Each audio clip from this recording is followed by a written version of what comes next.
प्रणाम। विवाह संस्कार में अब जो कर्मकांड आता है उसे पुष्पोहार माल्यार्पण कहा जाता है।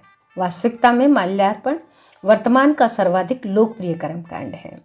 परिजनों के आशीर्वाद के साथ वर वधू परस्पर माल्यार्पण द्वारा एक दूसरे का वरण और सम्मान हृदय से करते हैं। पहले कन्या वर का वरण वरमाला से करती है, तत्पश्चात वर कन्या को माल्यार्पण करते हैं। फिर कर्मकांड आता है हस्तपीतकरण।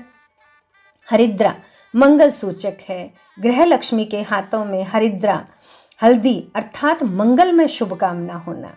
लक्ष्मी, आरोग्य, सृजन शक्ति हल्दी के रूप में कर्तव्य निष्ठा के रूप में स्थापित हो, इस हेतु कन्या के हाथों में हरिद्रा का लेपन किया जाता है। हाथ पीले किए जाते हैं, इसी को हाथ पीले करना कहा जाता है।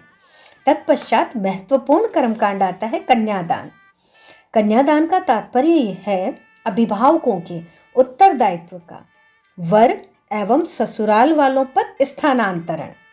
कन्या के पालन पोषण, प्रसन्नता, सुरक्षा, विकास, आनंद, उल्लास का प्रबंध अब वर व ससुराल पक्ष का कर्तव्य है। कन्यादान का प्रयोजन व्यक्तिदान से कदापि नहीं है, क्योंकि कन्यादान के बाद भी कन्या का स्वतंत्र अस्तित्व है और रहेगा भी। कन्यादान के संकल्प के साथ में कन्या के अभिभावक वर के हाथ में कन्या का हाथ गुप्तदान। गुप्तदान अर्थात आटे में धातु रखकर, किसी भी प्रकार का धातु रखकर वह पुष्प के साथ वर के हाथ में दे देते हैं। यहाँ गुप्तदान अपनी स्थिति के अनुसार माता पिता विपरीत परिस्थिति में सहयोग के लिए स्त्री धन के रूप में गुथे हुए आटे में रखकर कन्या के हाथ में रख दिया करते थे, जिसके प्रदर्शन का प्रश्न ही नहीं उठता था। परंतु वर्तमान में न जाने कहाँ से दहेज का असुर हमारे परम पावन संस्कारों में आ घुसा है। क्या है दहेज? दहेज है स्त्री धन, जिस पर मात्र स्त्री का अधिकार है, जो चाहे उसे पितृपक्ष से या ससुराल पक्ष से जहाँ कहीं से भी मिली हो।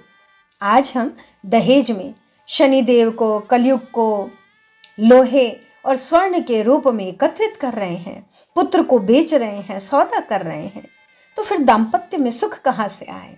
विचारणीय है। तत्पश्चात कर्मकांड आता है मर्यादाकरण। मर्यादाकरण कर्मकांड में कन्यादाता वर से दाम्पत्य मर्यादा के पालन की विनम्र अपील करते हैं, अर्थात वर कन्या के साथ मानवोचित व्यवहार करेगा एवं अपने परिवारजनों को भी इस हेतु तत्पर रखेगा। कितने उत्कृष्ट कर्मकांड हैं हमारे, जो स्त्री के प्रति मारपीट, गाली गलौच, नौकरानी सदृश बर्ताव, लांछन, प्रताड़ना आदि का निषेध करते हैं। धन्य है हम और हमारी भारतीय संस्कृति। क्रमशः धन्यवाद।